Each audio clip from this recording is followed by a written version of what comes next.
Hello folks, welcome back to Frog Strike Reviews. Yesterday I talked about Shark Attack, the first film. Now we're going to talk about the second film, Shark Attack 2.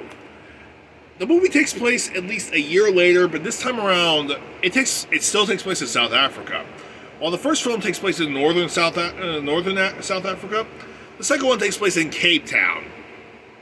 Yeah, go figure. Is it connected to the first film? Maybe. The film opens up with a shark attack, amongst all things. Yeah, a shark attack between two divers, Amy and Sam. Amy gets diced up by the shark, and Sam cuts the eye out of the great white shark. I should also mention that in the last film, the sharks were mostly great whites, and they were intermixed species of other sharks, but mostly great whites, give or take. In this one, it's mostly great whites. Again. Yeah. Anyway, about a week later, a shark is actually inside of it's in Cape Town's Bay Area, attacking boats and small little, and of course, just causing a bit more havoc. Where we actually see this place called Ocean World, being run by a man called Mr. Francisco, and the head doctor is a man named Dr. Nick. So Dr. Nick is actually tasked with the fact that he was going to go out in the bay, tranquilize the shark, and bring it over and just release it in the ocean. But Francisco says, "Nope, you're going to bring it here." Basically, Nick says that they can't keep a great white in captivity because they usually keep hitting the walls all the time, and mostly great whites don't do so well in captivity, regardless. Yeah. So what happens? Well, next to some convincing, Nick and his buddies capture the great white, and it's a pretty big great white, by the way. It's a male, supposedly. They capture it, and ironically enough, it's featured on the news. It's brought over to Ocean World, and it's the exact same shark that killed Sam's sister Amy. And Sam just happens to watch the news. She breaks into Water World. She's about to kill the shark. Nick tells her to no, get out. It's not the same shark, but it is the same shark regardless, but whatever. And so just before Ocean World opens up, Nick and his colleagues talk. He says, there's something wrong with the shark. Aside from the fact that it's missing an eye, what else is new? No, I mean, look at it. There's pieces of it that don't seem to match up. I mean, its dorsal fins are slightly smaller. Its back fin is slightly bigger. The head is a little bit smaller than it's usually supposed to be. Something's not right. So they get a blood sample of it and actually get some analysis done about the shark. And Ocean World opens, and Nick actually is a tour guide giving them a tour on sharks, and he leads them over to the Great White Pen. And Francisco, being the owner, tells them to actually feed the shark. And even though Dr. Nick tells them not to do it.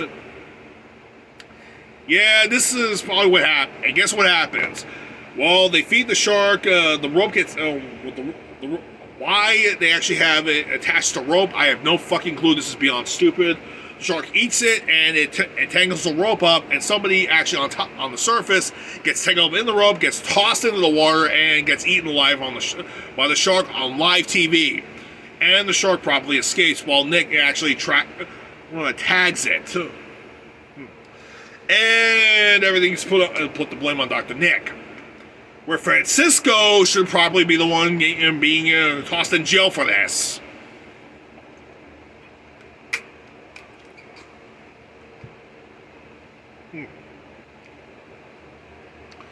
So Nick actually tells his buddies they're going to go out and actually kill the shark. But here's the thing. Sam actually hired them earlier, so now they're actually working with her. Yeah, and we get this Australian outback guy who's kind of a ripoff of the crocodile hunter. I'm just going to call him Shark Hunter from now on. Yeah, so Shark Hunter actually gets hired by Francisco to take care of the shark. And of course, they're putting all the blame on Nick still. Even though technically it's Francisco who's the one who fucked up. So yeah, in all reality, if anything else, the security cameras actually have him on camera telling the guy to go feed the shark. Yeah. He's the one who should be going to jail, not Nick. So fuck him. I just want to see this guy get killed. Yeah. unlike this movie, unlike the last film where I see two unlikable characters I just want to kill so badly. Yeah, in this one, you just want to see this guy get eaten up instantly. Yeah. So what happens? Well, they do find the shark. It's a real pain in the ass, and they can't actually take care of it. And they're ill-equipped to take care of the shark, and plus their boat actually has suffered some engine trouble, so they go back to shore. And we find out that Shark Hunter actually killed a shark recently. It was a great white, same length and size as the other one. However, the tracker wasn't even on it, which is extremely weird. So they go out again in the cover of night, and they discover that the tracker is still active. And so they sent a buoy. So they sent a little mini sub out there to go look for the shark, and they find it inside of a cave with other sharks. Yeah, like a whole school of great whites inside of a cave. And apparently the shark that was killed by the Shark Hunter was part of that group. Okay, not good at all whatsoever. But anyway, Nick's buddy at the research center actually tells him something. This is what links this movie to the first movie.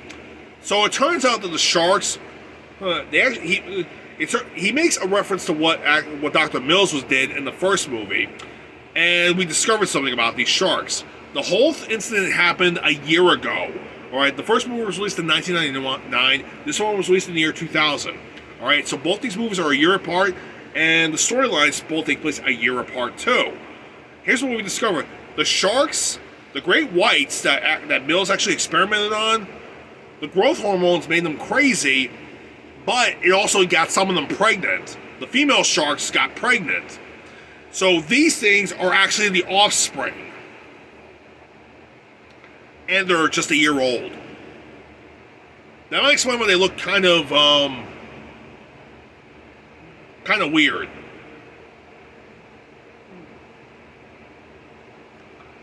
Okay, so these are mutated sharks.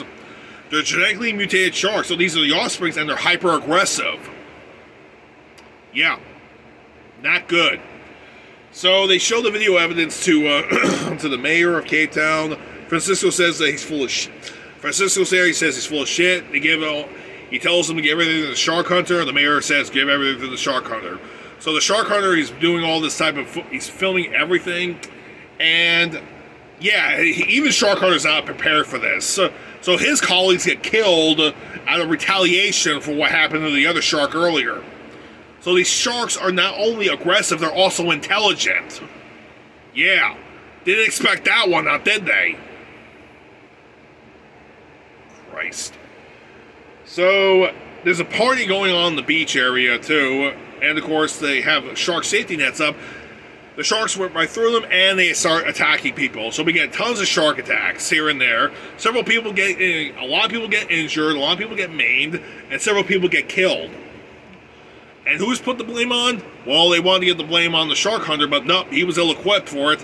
So the blame is immediately put on Francisco, and he gets thrown into jail. And that's the last we ever see of Francisco. Thank God. Actually, you know what? Joking aside, I want to see Francisco get eaten alive by the sharks, but nope, that's not on the cards in this movie. No. So Nick, Shark Hunter, and Sam actually work together to actually take care of these sharks. He has an idea of maybe they should just blow up the cave where they're at. So, anyway, Shark Hunter gets C4 specially delivered, and so they can just blow up the sharks while they're inside the cave. So that's what they're gonna do. They go straight in. Before all that, the previous night we have a little love-making scene with Sam and Nick. Oh, how cliche! Also, it looks like there's somebody actually filmed in. Also, it looks like in post-production they added in some extra sound effects. Which is kind of stupid, but post-production, whatever. This feels more like a lovemaking you would see in a TV drama. Just saying. So, they go down and they take care of the sharks. After some close calls here and there, gun shooting here and there, spear guns, whatever. They actually get the sharks into the cave along with the explosives, and they blow everything up. And we're taught that shark herder gets killed in the process, and Nick and Sam make it back to the boat safely. But then shark herder comes up out of nowhere saying, "Oh yeah, I actually ditched my scuba gear and squeezed right through a small little cave area. I'm still alive, but I got bit. But my arms got bitten pretty badly here. So can you guys tie me up? Thank you. Then we have some morphine and good night." Whatever. And that's Shark Attack 2, apparently. Yeah. And this is actually sort of a short video, but wow. So, is this movie better than the first one? No, not really. I wouldn't say this is actually better. One thing I happen to notice here, that in post-production, they added a little bit more too much to it. Like, they actually added more dialogue, especially during the scuba scenes. You actually hear them talking when they have full face masks on. And, of course, they had the scuba gear in their mouth where they should be talking, but they are for some fucking reason. So, yeah, that's all post-production bullshit. And also, they gave the great whites growling sound effects. Like, you hear, like a lion growling sound effects. Like,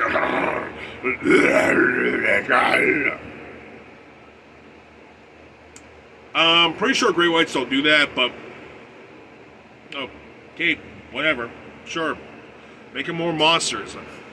I guess you could say it's because of the fact these are genetically modified sharks. You could say they got away with that, but